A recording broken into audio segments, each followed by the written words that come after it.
Mission जागृति आज से लॉन्च किया है, ये नशे के विरुद्ध अभियान है। और दूसरा, पिछले 15 दिनों से हम एक मिशन ऊर्जा के नाम से अभियान चलाया था, जो वांछित अपराधी हैं, खासकर जघन्य अपराधों में वांछित है, स्थायी वारंटी है।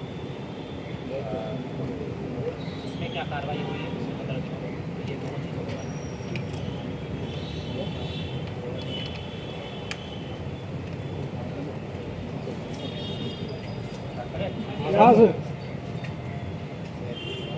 आज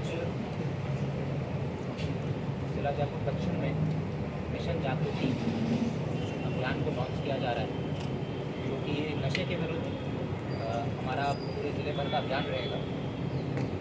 आज हमने इसी क्रम में पूरे ज़िले में एरिया डोमिनेशन भी किया था, अलग अलग सर्कल्स में, खासकर जो कच्ची बस्तियां हैं, जो नशे के सप्लाई के हिसाब से जो हॉटस्पॉट्स हमने कुछ चिन्हित किए थे, वहाँ पर हमने कार्रवाई की थी।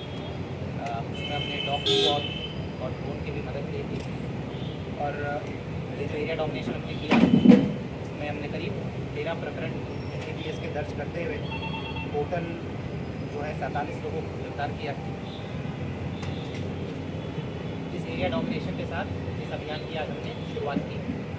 ये जो अभियान है मिशन जागृति, ये बेसिकली जितने भी संबंधित विभाग नशे के अलग अलग एस्पेक्ट्स के साथ जो डील करते हैं, उन संबंधित विभागों के साथ समन्वय करके हम इस अभियान को चलाएंगे।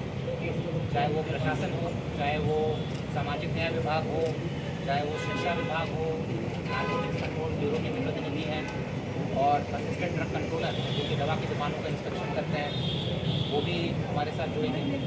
तो आइडिया ये है कि सारे विभागों के साथ समन्वय करके एक 360 डिग्री अप्रोच जो है अडॉप्ट करते हुए नशे का सप्लाई और डिमांड दोनों को हम टारगेट करेंगे।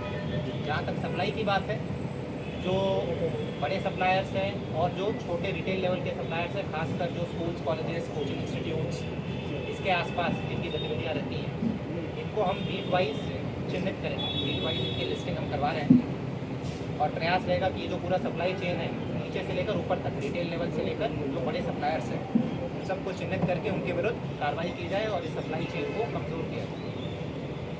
साथ ही साथ ये जो सप्लायर्स हैं, इनके प्रॉपर्टीज़ की भी हम पूरी लिस्टिंग करा रहे हैं, प्रॉपर्टीज़ का भी पूरा विश्लेषण कर रहे हैं, ताकि NDPS एक्ट के अंदर जो 68 एक्ट के अंतर्गत हम जो कार्रवाई करते हैं कि प्रॉपर्टी के विरुद्ध, वो कर पाए।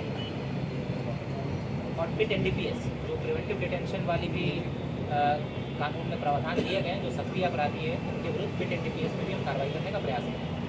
जहाँ तक डिमांड की बात है, एक जन जागरूकता अभियान व्यापक स्तर पर हम चलाने का प्रयास करेंगे, खासकर schools, colleges, coaching institutes, PG hostels, यहाँ पर जो है नशे का प्रचलन काफ़ी बढ़ गया है।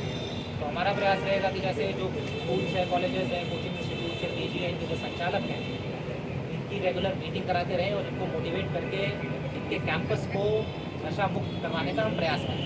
जैसे नशा मुक्त PG, नशा मुक्त कॉलेज, नशा मुक्त हॉस्टल, इस तरीके का हम प्रयास करेंगे कि वो अपने कैंपस को, अपने परिसर को नशा मुक्त घोषित करवाएं। इसी तरीके से जनप्रतिनिधियों के साथ भी हम कोलैबोरेट करेंगे, उनके साथ भी समन्वय करके जो अलग अलग वार्ड्स हैं, पंचायत है, इनको भी हम नशा मुक्त करवाने का हम इसमें प्रयास करेंगे। साथ ही साथ जन जागरूकता के लिए नुक्कड़ नाटक हो गए, सेमिनार्स हो गए, सोशल मीडिया इन्फ्लुएंसर्स हो गए, इनके साथ मिलकर भी हम एक व्यापक स्तर पर एक जन जागरूकता अभियान चलाएंगे, ताकि लोगों को, खासकर युवाओं को पता चले कि नशा के सेवन से किस तरीके से जो है उनका नुकसान होता है, केवल उनका ही नहीं, पूरे परिवार का और पूरे समाज का नुकसान होता है। और इसका एक इम्पॉर्टेंट एक बिंदु होगा, जो नशे से पीड़ित लोग हैं, जो विक्टिम हैं, नशा मुक्ति केंद्र के साथ भी हम समन्वय करेंगे कि भाई इनका प्रॉपर तरीके से रिहैबिलिटेशन, जो पुनर्वास है, इनकी काउंसलिंग करवाई जा सके, इनका प्रॉपर तरीके से रिहैबिलिटेशन कराया जा सके, इनकी कोई ट्रेनिंग या स्किल डेवलपमेंट कराया जा सके, ताकि इनको आजीविका मिल सके। तो बेसिकली प्रयास ये है कि 360 डिग्री अप्रोच लेकर इस मुद्दे पर काम करें। ये सरकार की भी प्राथमिकता है, BH की भी प्राथमिकता है, और प्रयास रहेगा कि अगले कुछ दिनों में सभी दिशाओं में हम काम करें।